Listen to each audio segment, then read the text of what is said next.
Welcome to the Real Estate Investing Podcast, where we help you unlock your potential freedom through land investing, real estate investing, and entrepreneurship. Hey everyone, this is episode 158 of the Real Estate Investing Podcast discussing when you should remail or retarget a county. I'm your host, Daniel Apke, joined again by my brother and business partner, Ron Apke. Before we get into the show, let's go over a question from one of our featured Discord members. Today's question is from Rigo. Rigo asked, for those who have wholesaled land before, where are you marketing it on the back end? Really good question, Rigo. And wholesaling land is obviously, or if you've listened to us at all, like it's not something we really recommend. There is money to be made. I knew there's people in our community who are making money wholesaling land, but it's more difficult than wholesaling a house because there's less end buyers. Um, that being said, Dan, I don't have a crazy good answer for this because how little background we have in wholesaling land. It is different in different states. So in some states, you got to be very, very careful because wholesaling is illegal. And they are cracking down on it, from my understanding, much more than they were 24 months ago. So make sure you're doing things by the law and doing things knowing what is allowed in your area. Don't go posting things on the MLS. It is not, you will get in trouble for that in any state. If you don't own a property, posting something on the MLS is not going to work. But that being said, Dan, I would imagine Facebook, Craigslist, like areas that aren't as, not necessarily as Land.com. public. Yeah, land.com, just areas, anything except the MLS, honestly, I guess, Dan. Yeah, and I've heard there's ways to be able to post it on the MLS. I was talking to a wholesaler up in Ohio not too long ago, and he said there's a loophole where you could post on the MLS now. But be very, very cautious. Talk to an attorney or someone who knows what they're doing with wholesaling. Ron and I aren't wholesalers. We've bought from wholesalers, we've wholesaled deals, but we're not expert wholesalers by any means. So talk to someone. That's my first advice, Ron, is go to someone who's an expert at wholesaling land and network with them, talk to them and make it happen. There's plenty of them out there and there's ways to wholesale land for sure. But let's Yep. get into the show. When should you remail a county?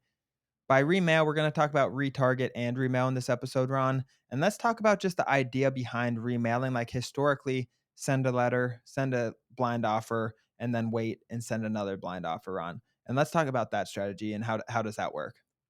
Yeah, I mean, we've done it tons of times with great, great success. To my surprise, honestly, the first time I did it, like I thought I was wasting money on mail, to be honest with you, and then it was a great success. So yeah, I mean, historically, what we do is we send a 2-page letter, and we basically say like, "I'm interested in buying your land for X dollars. Here's a purchase agreement," and so on.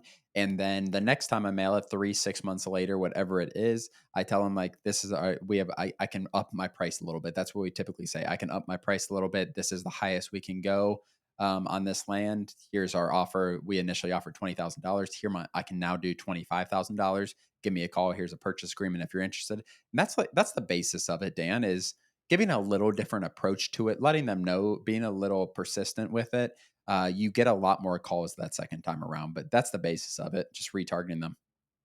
Exactly. And it's we reword it a little bit different, but the main thing is even if you don't reword it and you send the same exact offer, I feel like the idea behind everyone thinks because it's a higher offer, you're getting more eyes.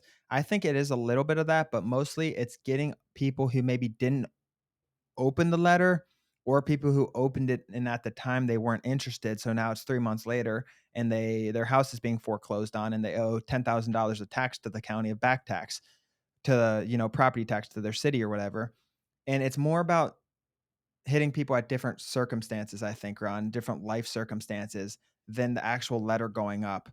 And this works in multiple facets, guys, that you could remarket with mail, you can remarket with neutral lettered mail, blind offer mail, you can remarket with text, cold calling. There's a lot of ways to remarket. But the whole idea about it, guys, is you send a letter, maybe you had some success in that letter and from that county, I mean, and you send another letter touching them again, touching other potential people a couple months later, and then you follow up with the text. The whole idea is, poking them at different times in different ways to reach more people. That's the name of it. That's the name of the game, Ron. You're just reaching people in other ways at other times to, ultimately contact more potential sellers, Ron. Yeah. I mean, that's the basis of it. Like how many, like, I think also, Dan, like using your data, like ideally I don't know if we're getting into this later, but ideally you're targeting areas where you did a deal or two. So naturally you have some knowledge on the area that you didn't have the first time you mailed it. So you use all that knowledge, you use the property that you sold as a comp. Now you understand how many people called you when you tried to sell a property, and it's going to give you a lot more confidence when mailing, when pricing, and talking to them on the phone. Like reviewing deals when you get them coming back a second time when you've mailed a county is so much easier. If you did deals the first time, it's so much easier because you just understand the interest in the area and how fast you can sell it and turning your money. It's just a lot less risky, I think. Yeah, I completely agree, and that's the main part is like, okay, we had a little success in this county. We saw that 5 acres sells for 50 grand. We got it under contract in 6 days. Let's buy all the freaking 5 acre we can buy. We know that market's there. There were 6 people that went out to visit and people wanted offers. That type of method I think works best. But let's get into other specific ways, Ron, in terms of, I want to talk a little bit about sending out a blind offer, then follow up text a little bit, Ron, because that is remarketing in a way, but it's different because what you do here, Ron, you send out the blind offer. Jimmy receives his letter for 5 acres for 50 grand. It's on his it's on his refrigerator, and then you send another text saying, "Hey Jimmy, did you get our letter? This offer expires in 7 days. Wanted to see if you have any questions on that letter. Happy to discuss over the phone." And that's two ways you're hitting that person now. Maybe Jimmy didn't put it on his fridge. Maybe another Joe didn't put it on his fridge, threw it out, and then or lost it or whatever it is. Like it's just touching them in another way, reminding them that it's there, that this is a live offer, and to try to get that conversation started with that landowner, with that potential seller. Yeah, I mean, for sure. I love the idea, and we've had a lot of success, and a lot of members have had success with our new texting program with the follow up model. It's just another way to touch them, and like maybe they didn't open the mail, maybe it's still sitting in their counter, maybe it's still in their mailbox. Who knows? But it's Mhm. going to bring some attention to that. It's going to give you some more credibility. It's another touch point. Like all that gives you a higher percentage of closing a deal. If you can get them on the phone with that follow up, like maybe they had no plans on calling you. Now maybe they feel comfortable negotiating over text a little bit. Who knows the situation? But all that stuff really, it really matters. And I think those multiple touch points, the second follow up text, all that stuff can be extremely valuable in getting a higher yield of deals per mailer or Do per you think touch point, I someone guess. should consider this with no results? We're talking about if they got a deal or two there, or a lot of Yeah. and understand the market. Do you think someone should consider this with no results and very I, little feedback? texting follow up. Just follow up in general. Yeah. No, no, no, no, no, not Oh, you're follow up. saying I mail? mean, yeah, remail. Remailing an area where you didn't have results the first time, I mean, you have some kind of data points. You have data points on calls, people who are pissed off about your price. Hopefully, you learn something. I think it's definitely more difficult. You have less of an edge, I think, if you didn't get any deals. And just because you didn't get any deals does not mean you're underpriced. Like, that's the thing. It does not mean you can automatically raise your price by 20%. You might not have margin for that. It just might have been like Daniel said, might be the wrong time to hit someone, to touch someone.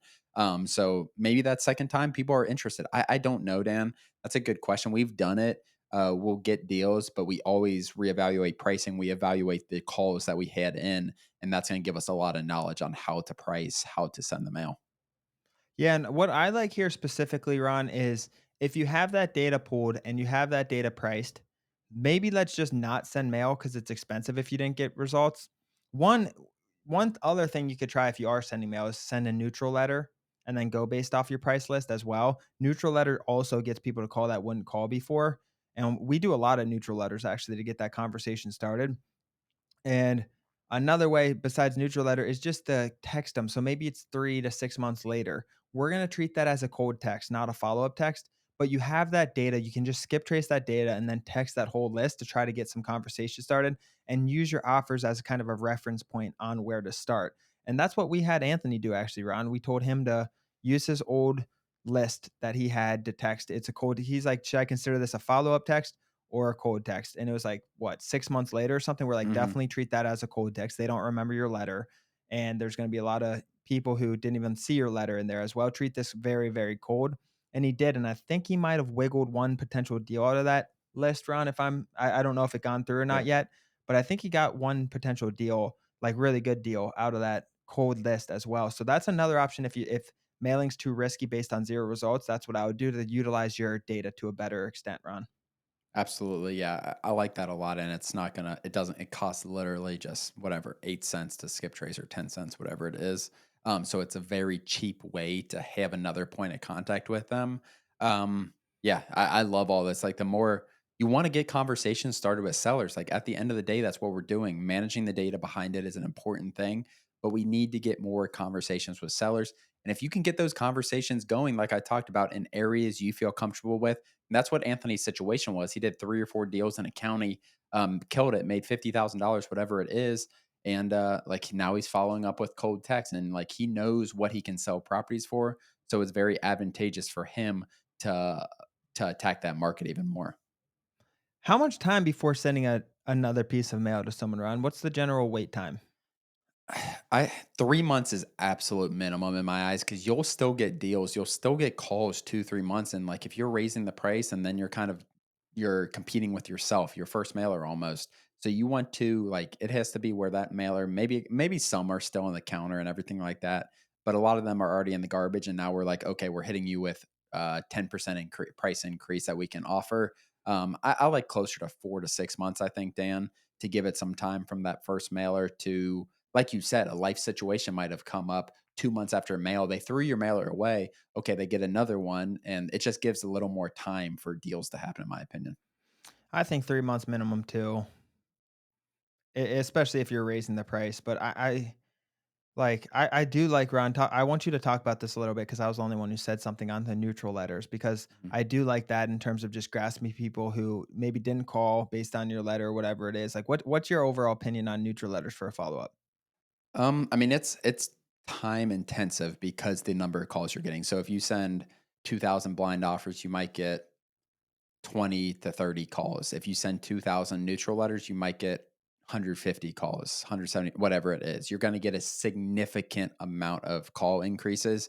Um, I don't know, Dan. It matters your like where you are. Like if you need to be as efficient as possible, if you don't have a lot of money behind you and you're trying to be as efficient as possible, neutral letters are a good way to get conversations going, a good way to get that first deal, whatever you're trying to get. But I think long-term neutral letters can stress your operations significantly and inhibit the ability to scale, And if prohibit. anyone doesn't understand what Ron means, he's saying you're sending a letter out with no offer on it. So you're going to get naturally going to get more people to call you back because there's no offer. So a lot of people are going to be fishing. What are you offering? You know, you're going to have a lot of those conversations, and maybe your blind offer would have had $27,000, but now and you would have gotten 20 calls from that 2,000, but now you get 200 calls from that 2,000, and 180 of them want $100,000 or more, and you're offering, 30,000 or 25,000. So it just weans out. Blind offers wean out the BS, and it really gets straight to the point because it has that offer on it, has that place to sign. It's really, there's something really official about getting a piece of mail. 2 pages. First page talks about who we are. Second page talks about the offer, legal description, APN, that type of stuff, and then has a spot for them to execute and sign. When we get that back, we send it in. That's what we use for title. So it's really a legitimate way to reach people, and it filters out a lot of the people who would just be fishing. That's what Ron means. So Yep. we our last episode, Ron was trading really time for money. That's a thing. Like you're putting upfront time, Ron, to price it, but you're saving a lot of time on the back end as well. And really, they're the same price. One's more efficient than the other in terms of just getting deals, and that's the blind offers, in our opinion. Yeah, for sure. I 100% agree. And like I said, like if you're in a spot where you want to get any interested seller, potential seller on the phone, neutral letters couldn't be a good option. But long term scaling, like scaling your business to 5, $7 million of profit a year, you're going to have to be, in my opinion, you're going to have to be a little more efficient with your time. And I think blind offers does by far right now the best job of doing that. Absolutely. I don't have too much to add. So just to kind of summarize things, Ron, wait 3 to 6 months really to remail. If you're going to remail with a higher offer, wait 3 to 6 months. Or alternatively, if you didn't get deals and you don't want to remail because you didn't get deals, use your data from 3 to 6 months ago and let's do a cold texting campaign. Use that data, act as cold as you've never talked to him before, and use that data in the price offers, Ron, because you already have the data, you already have it priced. Use that to start the conversation a little bit. get them on the phone and try to close it. And those are things really that we preach. Like remarketing, remailing is very important because at the end of the day, Ron, to summarize things up, people that didn't want to sell 4 months ago might want to sell today. Like we said, guys, layoffs, financial debt, loss of family, they need the money now. Injuries, health issues. Like people need to sell for all different reasons. 4 months is a lot of times for things to happen. So someone who doesn't want to sell today might want to sell in 4 months. And that's why this isn't saturated. Everyone always asks about the saturation. I don't care what market you guys are in. If you guys want me to go get a deal in the most saturated land investing market in the world, we can go there and get a deal. We're just going to market the heck out of it, Ron, and really come up with a way to acquire land through these methods. This is really, I think this is a really practical episode, and like take you will get more deals if you do this stuff, guys. Like it's not like an if and or but, like you got to take action and do some of this stuff. Like Daniel said, like the cheapest thing is if you mail a county, you think it's a dud, whatever it is, you don't get any deals. Follow up with a text 3 months later. Follow up with a text 2 weeks later, and do a follow up text 2 weeks later. Like you said, like that's no more money than following up 3 months later, and you can Yeah. keep their phone numbers and then do a cold text 6 months ago. Bleed all of those that data as much as possible, and you will get more deals. That there are so many deals out there to be had, and that's what I want to see people doing, is just being more aggressive from that sales, from that marketing aspect. As always, thank you for joining. Please do us a huge favor and like and subscribe our YouTube channel and share this with a friend. It really means the world to Ron and I, but more importantly, it could help change the life of someone else. Thanks for joining, and we'll see you next episode.